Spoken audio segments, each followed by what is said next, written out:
exclusively at Post 9 is Signet CEO Jenna Drosos. It's good to see you. Great to see you, Sarah. For a change. I know, in person. Where did the big surprise here come from?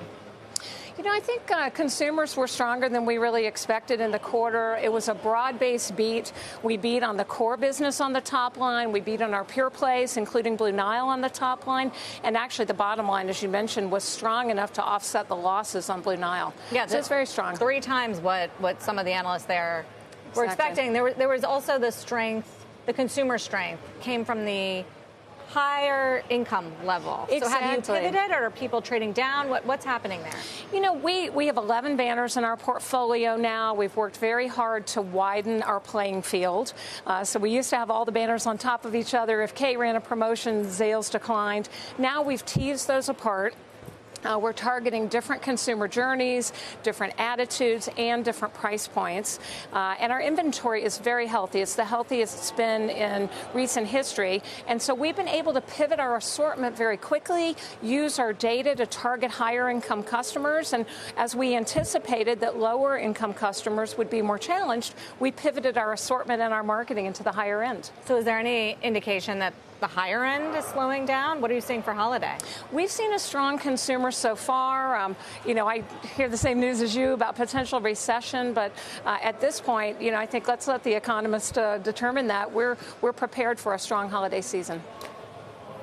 Do you think there's a shift in attitude around buying jewelry post-pandemic? There has definitely been actually a very endearing shift.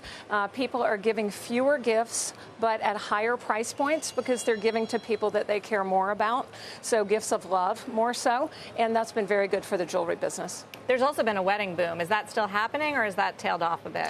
You know, it's been an interesting cycle. If you look at, you know, over the last 40 years, engagements and weddings are very steady, both up about 2% every year. But COVID caused a bit of a short-term blip. So we didn't see weddings. Then all of a sudden we saw record weddings this year. We saw engagements slow down a little bit, then spike up. We've seen them slow down actually a little bit this year. But I think, you know, 2 years from now, it's completely back to normalized levels. So 2023, fewer weddings than 2022. Yeah, but still high, and engagements a little bit lower. So you mentioned the inventories that are low. That also separates you from the rest of retail. Is it just because you didn't have the supply chain issues? No. We've been very diligent in bringing down our inventories. That's been great for us. We've invested $900 million in acquisitions, $700 million in digital data and store refresh, and given back $1.3 billion to shareholders over the last number of years. So our cash position has been a big advantage, partially driven by healthy inventory. Our inventory was down 2% in the quarter. We have flexible fulfillment across our fleet, so our jewelry consultants and customers can access jewelry from anywhere in the country, any one of our banners. Are there any problems with supply in the industry? We haven't. A little bit on packaging, but nothing in terms of delivering jewelry. We have 30% newness, and our stores are well stocked. What about the pricing environment? We keep hearing retail is more promotional, and what drove Black Friday and Cyber Monday were promotions. Are you seeing that? No, our margins were actually very strong over Black Friday weekend. It was a more promotional time, but we've been able to value engineer products in a way that give great value to customers at all price points.